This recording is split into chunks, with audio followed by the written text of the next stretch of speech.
2025 শিক্ষাবর্ষে যে সমস্ত মাধ্যমিক শিক্ষার্থী বন্ধু ফাইনাল পরীক্ষা দেবে, আজকের ভিডিওটি সম্পূর্ণ তোমাদের জন্য। আজ আমি শেষ মুহূর্তে নিয়ে এসেছি সমগ্র কবিতা থেকে বাছাইকৃত কিছু গুরুত্বপূর্ণ প্রশ্ন, যে প্রশ্নগুলো তোমাদেরকে দেখতেই হবে। তোমরা যদি 2025 শিক্ষাবর্ষের মাধ্যমিক ক্যান্ডিডেট হও, তাহলে এই প্রশ্নগুলো তোমাকে দেখে যেতেই হবে, কারণ এর মধ্য থেকেই তোমরা কমন পাবেই। আমি সমস্ত কবিতা থেকে গুরুত্বপূর্ণ কিছু প্রশ্ন বাছাই করেছি, যেগুলো তোমাদের পরীক্ষায় আসতে চলেছে। তাই ভিডিওটি প্রথম থেকে শেষ পর্যন্ত দেখো। আমি অস্ত্রের বিরুদ্ধে গান কবিতা থেকে মাত্র দুটি প্রশ্ন বাছাই করেছি।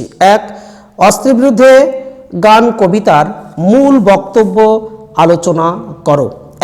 এক নম্বর কোশ্চেন। 2, অস্ত্রের বিরুদ্ধে গান কবিতায় কীরকম যুদ্ধ বিরোধী মনোভাবের প্রকাশ পেয়েছে তা আলোচনা করো।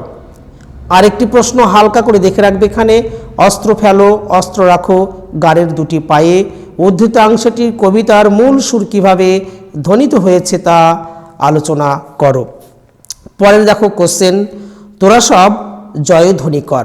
তোরা বলতে কাদের বোঝানো হয়েছে, তারা কেন কাদের জয়ধ্বনি করবে? ভেরি ইম্পর্টেন্ট এই কোশ্চেনটা। তারপরে দেখো হালকা করে দেখে রাখবে, কাল ভয়ঙ্করের বেশে এবার আসে সুন্দর। কবি ভয়ঙ্করকে সুন্দর কেন ভয়ঙ্কর বেশ ধারণ করেছে, উদ্ধৃতাংশটির তাৎপর্য আলোকপাত করো। পরে দেখো যে কোশ্চেনটা আছে যে হাধিক মোড়ে বক্তা কেন নিজেকে ধিক্কার জানিয়েছেন, বক্তার চরিত্রের কোন দিক কবিতাটিতে প্রকাশ পেয়েছে তা নিজের ভাষায় লেখো।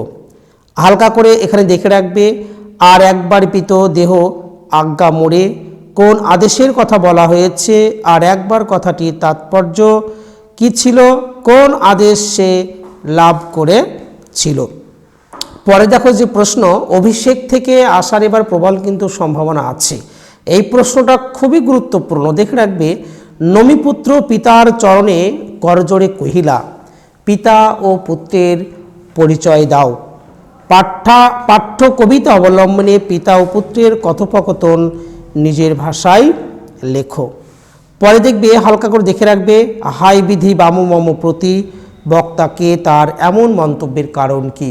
এই প্রশ্নটি কিন্তু 3 নম্বর ক্ষেত্রেও প্রায় আসে। আমরা দেখেছি একাধিকবার এই প্রশ্নটা কিন্তু 3 নম্বরে এসেছে।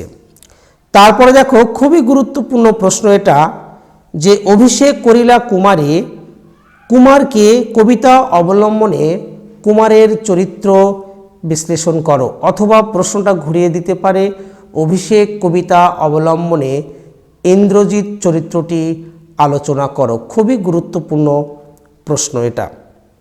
তারপরে দেখো হালকা করে দেখে রাখবে যে প্রশ্নটি, চিরচিহ্ন দিয়ে গেল তোমার অপমানিত ইতিহাসে। তোমার বলতে এখানে কার কথা বলা হয়েছে, তার অপমানিত ইতিহাসের সংক্ষিপ্ত পরিচয় দাও। তারপরে দেখো কোশ্চেনটা রয়েছে, খুবই গুরুত্বপূর্ণ এই কোশ্চেনটাও, অপরিচিত ছিল তোমার মানব রূপ। তোমার বলতে কার কথা বলা হয়েছে, তার রূপ অপরিচিত ছিল কেন, সেই মানব রূপের পরিচয় দাও। এই প্রশ্নটা সবচেয়ে বেশি করে দেখে রাখবে। হাই ছায়াবৃতা, ছায়াবৃতা বলার কারণ কি, তার সম্পর্কে কবি কি বলেছেন, তার সংক্ষেপে আলোচনা করো। আরেকটি প্রশ্ন এখান থেকে দেখে রাখবে, এলো মানুষ ধরার দল। মানুষ ধরার দল এসে কি করেছিল তা আলোচনা করো।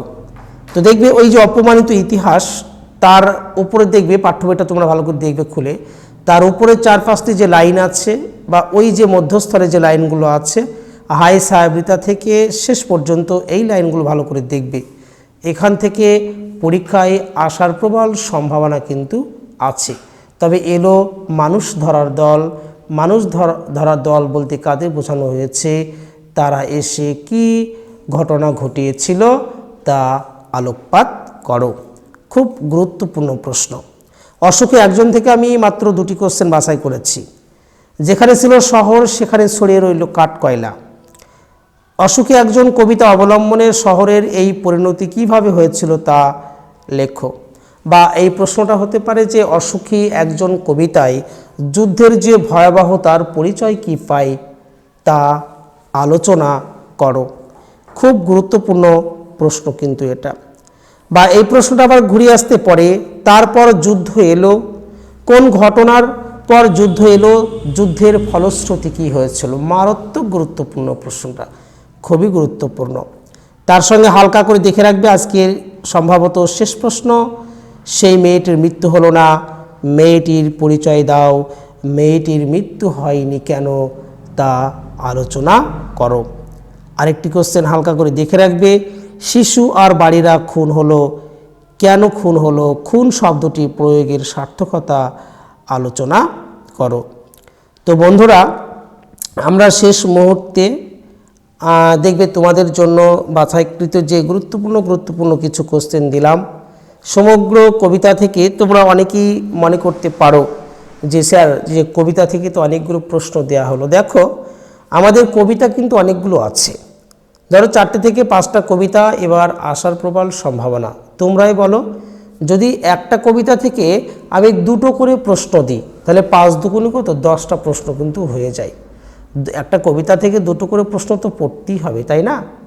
তো তোমরা এইগুলো ভালো করে দেখে রাখো, যেগুলো বললাম এর মধ্য থেকেই তোমরা 100% ফাইনালে কমন পাবি। শেষ মুহূর্তে তোমরা তোমাদের এই প্রশ্নগুলো দেখে যেতেই হবে, কারণ এই প্রশ্নগুলোর মধ্য থেকেই তোমরা কমন পাবে। তো ভিডিওটি যদি ভালো লেগে থাকে এবং তোমরা কি ধরনের ভিডিও চাও অবশ্যই কমেন্ট সেকশানে কমেন্ট করে জানাও। আর ভিডিওগুলো যদি ভালো লেগে থাকে তাহলে শেয়ার করতে ভুলো না বন্ধু, সকলে শেয়ার করে ছড়িয়ে দাও, সকলকে দেখার সুযোগ করে দাও। ভিডিওটি দেখার জন্য তোমাদের সকলকে অসংখ্য ধন্যবাদ।